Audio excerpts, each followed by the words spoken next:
Hare Krishna devotees.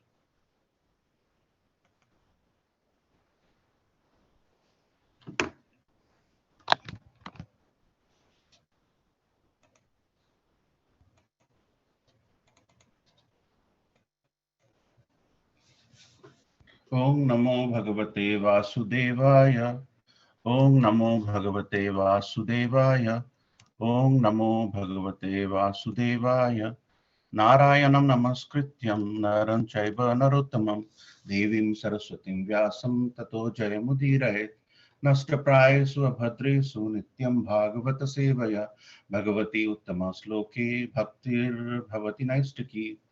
Reading from Srimad Bhagavatam, 3rd canto, titled The Status Quo, Chapter 8, titled Manifestation of Brahma from Garbhodakshaya Vishnu, and verse number 11. Can you all see my screen and hear me properly? Yes, Prabhuji.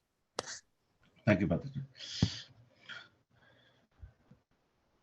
Sa anta sarire arpita bhuta sukshma kalatmikam saktim udira yana uvasatasmin salile padesve yatha anala daruni rudra virya Santa sarire arpita bhuta sukshma kalatmikam saktimudiraya uvasatasmin salile padasve yatha anala daruni rudravirya Santa sarire arpita bhuta sukshma kalatmikam saktimudiraya Uvasatasmin salile padasve yatha anala darunirutyaviriya. Word by word meaning, synonyms. Sa, the Supreme Lord. Anta, within. Sarire, in the transcendental body. Arpita, kept. Bhuta, material elements. Sukshma, subtle. Kala atmikam, the form of time. Saktim, the energy. Udirayana, invigorating. Uvasa, resided. Tasmin, therein. Salile, in the water. Pade, in the place. Sway, his own. Yatha, as much as. Annala, fire. Daruni, in the fuel wood. Ruddhavirya, submerged strength. Translation by His Divine Grace C. Bhaktivedanta Swami Prabhupada Srila Prabhupada Ki Jai. Just like the strength of fire within fuel wood, the Lord remained within the water of dissolution, submerging all the living entities in their subtle bodies. He lay in the self-invigorated energy called Kala. Purport by His Divine Grace C. Bhaktivedanta Swami Prabhupada Ki Jai. After the three worlds, the upper, lower, and middle planetary systems submerge into the water of dissolution, the living entities of all the three worlds remained in the subtle bodies by dint of the energy called Kala. In this dissolution, the gross bodies remain unmanifested, but the subtle bodies existed, just like the water of the material creation. Thus, the material energy was not completely wound up, as is the case in the full dissolution of the material world. Om Ajnanatimmirandasya Jnananjanashalakaya Chakshurmilitam Yena Tasmai Sri Gurave Namo Sri Chaitanya Manobhistam Sthapitam Yena Bhutale Swayam Rupa Kadamaiham Dadati Swapadantikam Vandeham Sri Guru Sri Uttapadakamalam Sri Guru Vaishnavamscha Sri Rupam Sagrajatam Sahagana Raghunatham Vitam Tam Sajivam Sadvetam Savadhutam Parijana Sahitam Krishna Chaitanya Devam Sri Radha Krishna Padan Sahagana Lalita Sri Vishakha Vitamsha He Krishna Karuna Sindhu Dinabandhu Jagatpate Gopesha Gopika Kanta Radha Kanta Namastute Tapta Kanchana Gaurangi Radhe Vrindavaneshwari Vrishabhanusute Devi Pranamami Hari Priye Vancha Kalpataruvascha Kripa Sindhu Vacha Patitanam Pavanebhyo Vaishnavebhyo Namo Namo Jai Shri Krishna Chaitanya Prabhu Nityananda Shri Advaita Gadadhar Shivash Adi Gaur Bhakta Vrinda. Hare Krishna, Krishna Krishna, Hare Hare, Hare Rama, Rama Rama, Hare Hare. Nilachal Nivasaya Nityaya Paramatmane Balabhatra Subhadrabhyam Jagańnātha Te Namo. So thank you so much for joining in this auspicious Sangha of discussing Srimad Bhagavatam in this auspicious time with the auspicious association of wonderful devotees in the Brahma Muhurta. And in this verse, which is essentially a discussion between Maitreya Muni and Vidurji, and this chapter, which is focusing on the manifestation of Brahma from Garbhodakshaya Vishnu, from his navel, the lotus erupts, and from there, from the Garbhodakshaya Vishnu's navel, lotus erupts, and the top of the lotus, Brahma is manifested. And as we start discussing about these pastimes, there are three things which stands out in this verse. Lord is actually submerged in water. So when Lord is submerged in water, there are indication that a person is, not within the confines of strength, which is why he is within the water. And here, Maitreya Muni is comparing Lord's presence submerged within the water in comparison to a firewood which is ready to be unleashed with fire. When till the fuel wood is unleashed with fire, we don't know the power of the firewood. But when fire takes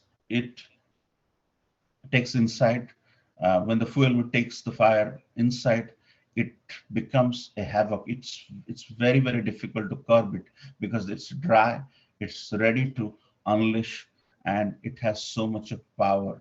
And the second thing here, it's being discussed that Lord is submerged with subtle bodies, and why that aspect is being taken into account. We are going to discuss about that. And the third thing, which is very standing out, is talking about one of the main tattvas. There are 24 tattvas, and one such tattva is Kala, and Kala is time. And Krishna mentions, I am time in Bhagavad Gita. So, so there are three very strong aspects which is being discussed. We need to recognize, because here we have to talk from the verse, not from anywhere else. So strength of the fire lies in fuel wood, and until the wood is unleashed with fire, nobody knows the power of fire, fuel wood. That's the reason many places in the prior chapters, as we're doing the third canto, Lord is often compared like a cub, where he would be very quiet. He would be, doing his childish thing, but within himself, he would unleash as a cub. And in one of the prior verses assigned to me, there was a discussion about why Lord, who looks very simple, who looks very childish, even in Vrindavan, they don't consider him to be God, but he has that cub aspect where he would be like a Bala Simha. It is, if you Google the word Bala Simha, it is referred in a verse that as a small little cub, he would unleash on the demons.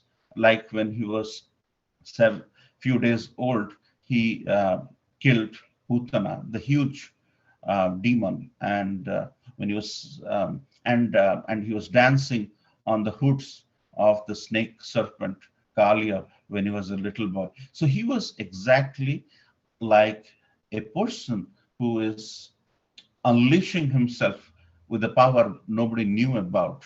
And he and Balram would exhibit those pastimes.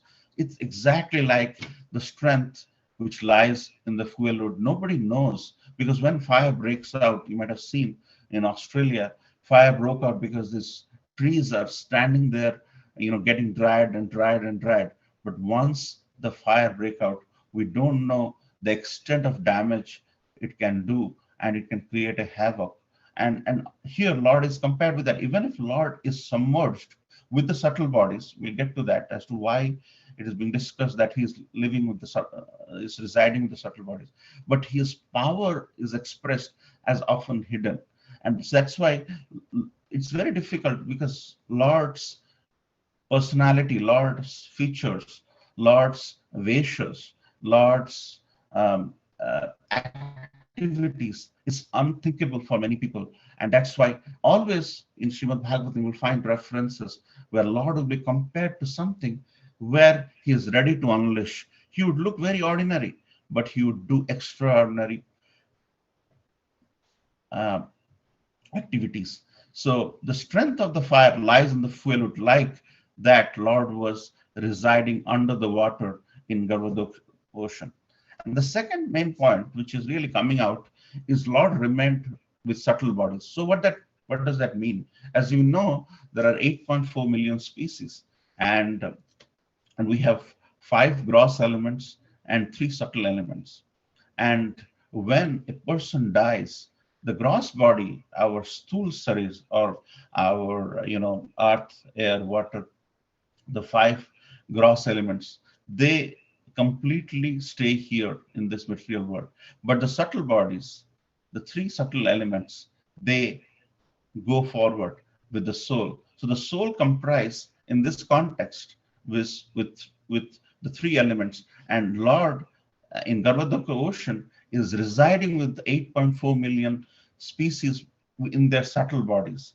And that's why it is referred that Lord is submerged with the subtle bodies. And then Lord is also laying with the energy of himself. There are many energies, we talked about it yesterday as well, where there are many energies, the Antaranga Sakti, the Bahiranga Sakti, but there is another energy of the Lord, another tattva of the Lord of the 24 tattvas. It's Kala, and Lord is residing in the Garbhodaka ocean under the purview of Kala. And these are the 3 main topics we're going to discuss today and try to understand these words in this context. And we'll not try to digress because we are not supposed to. So in Bhagavad Gita 11.32, this is a verse which you might have heard, and this verse doesn't need any introduction because the filmmakers and the TV directors have taken this verse and popularized it themselves. Because whenever you would have seen those Mahabharata episodes of which was going on in the 80s in India and early 90s in India, the first thing which comes out is "Main samay hu," I am time. And this is the verse where Lord says, I am time. Kalosmin lokakshya. That means I am the destroyer of the world, and I'm come here to destroy all people with the exception of the Pandavas and soldiers here, but both sides will slain. So time I am actually, and Lord expresses that he is time. He has lived because we have come and gone in a span of 60, 70, 80 years based on which yuga you are. And but he has survived and he is there right from the time immemorial. And that is why his starting point is unknown. He's there right from the time immemorial when we did not exist. And he'll be there till the end of the annihilation. And likewise, there are multiple annihilations which goes on and on with the exhale and inhale of the Lord. So depending on where we are in Satya Yuga, in the 4th canto, chapter 9, Maharaj Dhruva, he lives for thousands and thousands of years in Satya Yuga. People used to live for 100,000 years. And in Treta Yuga, people used to live for 10,000 years. In Dwapara Yuga, they used to live for 1,000 years. And in this age of Kali, in this age of quarrel and hypocrisy, people live only for up to 100 years. So depending on where you are, depending on the circumstances, it has come about, depending on the anarthas which prevail in the yugas. There are different people who live for certain time periods, and this gives us an example as Lord is controlling time and he is time himself. And in this age of Kali, we are going to live only 100 years and we'll exhibit whatever we want to exhibit, then we'll move on. But Lord is going to be there. So the time is an aspect which Lord is emphasizing through this verse. So there are 24 elements, the 3 subtle elements, mind, intelligence, and false ego, which travels with us beyond our death with the soul. So these subtle elements. So here in this verse, it is mentioned that Lord is residing with the subtle bodies submerged under the water. So that means when a person transmigrates, his soul transmigrates, when he leaves the body, the subtle body, which comprises of mind, intelligence, and false ego, travels with him, and Lord is residing in the Garbhodaka ocean. In this verse, as we're describing, with all the subtle bodies, and of the 24 elements, there are 5 gross elements, earth, air, water, fire, and ether. And these are the Panchabhutas, or the material elements, which stays back with us when we leave our body, and with the body, the gross elements doesn't go beyond our life. And then there are 5 objective senses: sound, touch, form, taste, smell. And there are 5 knowledge acquiring senses: ears, skin, eyes, tongue, and nose. It gets us to 18 now. And there are 5 working senses: speech, leg, hands, evacuating organs, and genitals. So that gets us close to 23. So the final element is time. So whenever there is, we talked about 24 tattvas. These are the 24 tattvas, and the last one is time. And this time aspect is starting to being analyzed from this one verse onwards, and there will be also expansion of the aspect of time in the next verse. So Lord is saying, I am time, and that's one aspect, one of the 24 aspects which he is expressing here through this verse from Maitreya Muni. So as you can see, the first expansion of the Lord is the Mahavishnu, or Karnadakshaya Vishnu. Well, the first expansion is Balram, and from the quadruple expansion. But eventually, when we get to Mahavishnu, it is the Karnadakshaya Vishnu, and here he is breathing, residing in the causal ocean, as you can see here in this middle picture. And in this picture, there is a references to all the 3 Vishnus: the Mahavishnu, or Karnadakshaya Vishnu, Garbhodakshaya Vishnu, and Kshidodakshaya Vishnu. And here Lord is residing, and when he is exhaling and when he's inhaling, this universe, as you can see, is getting created, and when he's exhaling, it's getting created. When he is inhaling, the universes are being annihilated. And from the concept of time, during the exhale and inhale process, these universes are coming out, getting formed, and getting destroyed with just the inhale and exhale process of Karnadakshaya Vishnu. But then Garbhodakshaya Vishnu enters into all these universes, which is created by the exhale and inhale process of Karnadakshaya Vishnu. And his navel, as you can see in this third picture, Brahma has come, on a lotus from the navel of Garbhodakshaya Vishnu.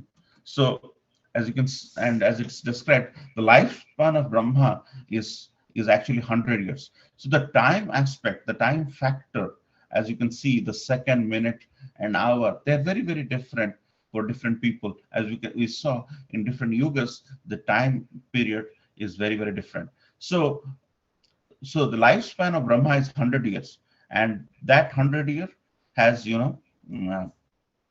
each year is, has 365 days, and each 12-hour day or kalpa of Brahma is followed by 12-year night or pralaya.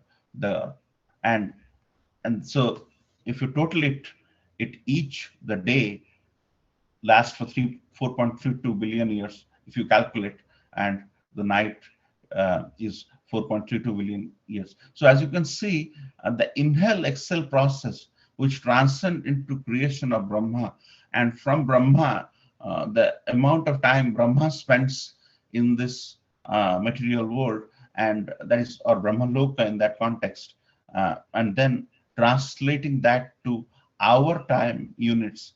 As you can see, Brahma lives for 4.32 billion years of day, 4.32 billion years of night, totaling into and equating that to the exhale and in hell of Karandoksha Vishnu, where these universes are getting created. So um, you could visualize the inhale and exhale process is a large amount of time for us, and within that we would have millions and millions of generations of us come and go, and the universes get created behind the scenes. So here, as Lord is residing in the Garbhodaka ocean submerged, there is the subtle bodies. There are 8.4 million kinds of subtle bodies which are residing submerged, and this submerge of the Lord is compared here with the fuel wood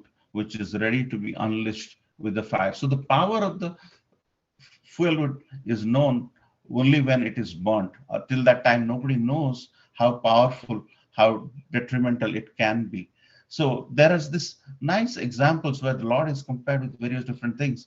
Prior, Lord was compared with a cub, and here Lord is compared submerged, as if people will think it's weak, but actually the so that's where some of the speakers about the glorification of the Lord have understood that it is very incomprehensible for a common person to understand. That's the reason why they give such nice examples to recognize that it may look like it is not powerful enough, but within the seed-giving Father of the Supreme Personality of Godhead, there is enough power to unleash. That's the reason why they will give examples of a cow. They'll give the examples of a fuel wood. So these similes have to be understood by devotees in the right context and recognize that how powerful Lord is, and gives us an impression of how to understand Him over the period of time, and recognize and have a little bit of Shraddha to surrender to this powerful Supreme Personality of Godhead with an element of love. So, as you saw, timing in this world is everything. Everything in this world is timing, whether you have done, you came out of the school and you got into a college, or you're playing the game of cricket. Timing is everything. Everything in this world is driven by timing. Where you are, at what point in time you are, and what you're doing at that point in time, and how you're seizing the opportunity of time which is given to us. So Prahlad Maharaj was in Mother Kayadu's room at the time, and at the time, Mother Kayadu was in Narad Muni's association, and Narad Muni used to speak very nicely about the glories of Supreme Personality of Godhead. And Prahlad Maharaj listened to all of that. And when he came out from the Mother Kayadu's room, he was absolutely talented. He was an intelligent person. And the timing in this context is so very important, because Prahlad Maharaj happened to be in Mother's room when uh, this happened, and this pastime happened, and what a sensational personality. Prahlad Maharaj, who's actually coming from a demoniac family, from Hiranyakashipu, and eventually turned out to be one of the greatest Mahajanas of all times. So here Krishna is explaining to us that just by surrendering, I can do extraordinary things through ordinary people. And we should recognize that all the aspects, whether it is um, many personalities you will see, by virtue of Lord's association, they are ordinary human beings, but by pure surrender, they have done extraordinary things. And and Lakshman, when he was uh, con- protecting Ramji and Sita Maya, Lakshman was controlling sleep. He didn't sleep for the entire time, and and he used to protect Lord Ram. And during that time, Lakshmanji was was not sleeping, and Nidra Devi used to come and try to sort of make Lakshman sleep, and Lakshmanji would request Nidra Devi uh, to make somebody else take, because Nidra Devi is looking. She has nowhere She doesn't have a home. She's looking for people to basically take her when they end up sleeping. And then Lakshmanji mentioned that my wife Urmila will take care of the aspect of sleeping. And during that time, Nidra Devi was very much with. So that's why during those 14 years, Lakshmanji didn't sleep at all, and the sleep was and there are some nice exchanges when Lord Ram is coronated and Lakshmanji is yawning because his perfect time of sleeping has come because he has already protected by not sleeping for so many years, protecting Lord Ram and Sita. And Abhimanyu, as you know, is in Mother Subhadra's womb when Arjuna was describing how to get into this chakra formation in the war. And getting into the chakra formation is a very, very difficult skill strategy. And when you unleash through the armies, it's very, very difficult because you don't know the techniques. And Mother Abhimanyu was there in Mother's womb when that was being described. And because of that knowledge of timing, Abhimanyu could get into, and that is such a wonderful skill to possess. And that's the reason why knowledge acquisition also depends on time, and time has to be right. Sometimes we think as a kid we can get together and mug up a lot of slokas, and that will make us Krishna consciousness. Krishna consciousness, time is also another aspect which we have to give, because once you give timing, like anytime you do sabji, if you give time in, you're trying to get, sauteing the thing or whatever you're trying to, we have to give time for it to come out nicely. Just like that in express mode, when you start making stuff, it doesn't taste that good. And we all have heard time is money, because anytime we spend time properly, it really is very beneficial, not just financially, but in every aspect of it. So, and Lord remained in water with subtle bodies. We talked a little bit about how the three subtle elements get carried when you move on to your next innings of life. And that travels with soul when a person dies, and mind intelligence also goes. So Lord is residing in the ocean, submerged with all those subtle bodies. And then the strength of fire lies in fuel wood. That's another thing. And some of the examples which we discussed, many people who know the power of fuel wood unless it comes in contact with fire. And when Lord was an infant, he took care of Putana, and Putana was a huge demon, but came in the guise of a mother, and Lord took care of it because she had no clue that Lord could unleash the fire exactly like a fuel wood. And in other places, Lord is compared with a cub. And Lord, when he was just 7 years old, he lifted Govardhan Hill in his left hand with a pinky. Unthinkable for a person to even lift anything, a table or a chair, but Lord lifted the Govardhan Hill. So it gives an impression of the inherent strength, and that is also often compared with nuclear energy. When it is controlled, nuclear energy gives us electricity, but when it is not controlled, it leads to chain reaction. And we have seen what happened in Hiroshima and Nagasaki in Japan, where it created havoc. So everything, when it is controlled properly with the aspect of right guidance, it tends to give positive results. But when it's uncontrolled, whether it's a kid or anybody, when it is uncontrolled, it tends to. So strength of many objects and personalities are not apparent from outside, because our method is Achinta Veda, whether it's not apparent, but sometimes these people end up doing amazing things. And Krishna, as we discussed, does extraordinary things from ordinary people. So it's not important to be extraordinary to be significant in Krishna's service. Just by being ordinary with the right element of service, we can end up doing extraordinary things. It's just a matter of understanding this fact from these words. And when Srila Prabhupada is in Russia, he couldn't stay more than a week in Russia. He was just there for a few days, maybe 2-3 days, but he just initiated, put the seed in a person, and what an empire of Krishna consciousness it is now in Russia. So power often is not expressed outside. Whenever there is a lot of thunder, it doesn't rain, and whenever the dogs bark, they hardly bite. So inherently, the power lies within ourselves, and with the right kind of training and surrender, we all can get that. So what a beautiful verse to start our day, where there are three core tenets which we discussed, and there's more to talk about it, but for the sake of time, let's end here. Time is essence. We have to start thinking of using the time, and we have to recognize, to be humble, so that we recognize the fire within a fuel wood and not show off.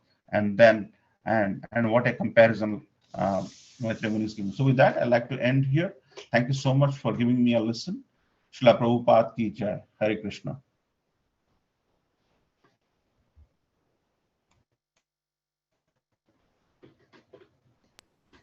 Any question or comments? Otherwise, we'll take it in the WhatsApp group. Thank you very much, Hema Jagańnātha. I'd like to wish everybody a safe and Krishna conscious day ahead. Okay. I'd like to offer our prayers to the Supreme Lord by chanting Hare Krishna, Krishna Krishna, Hare Hare, Hare Ram, Ram Ram, Hare Hare. Hare Krishna, Krishna Krishna, Hare Hare, Hare Ram, Ram Ram, Hare Hare. Hare Krishna, Krishna Hare Hare, Hare Ram, Ram Hare Hare. Jai Nrsimha, Jai Nrsimha, Radesha Jai Padma Mukha Padma Bandha, Ugraviram Mahavitam Sarvatam Nrsimham Nami Nrsimha Bhagwan ki Jai, Raj Maharaj ki Jai. Today's fast breaking time has already started. I believe it is still 7:51. All that right? Yeah. We like to offer our humble obeisances at the lotus feet of all the assembled Vaishnavas. Vancha kalpatarubhayascha Patitanam pavanebhyo Vaishnavebhyo namaha. Vaishnavendra ki jai. Shankar Srimad Bhagavatam ki jai. Srila Prabhupada ki jai. Gaur Premanande. Thank you, Hema Jagańnātha Prabhuji. Very nice class. Hari Bol. Hare Krishna, Hari Bol. Thank you. Hare Krishna Prabhuji. Thank you, Prabhuji. Very nice.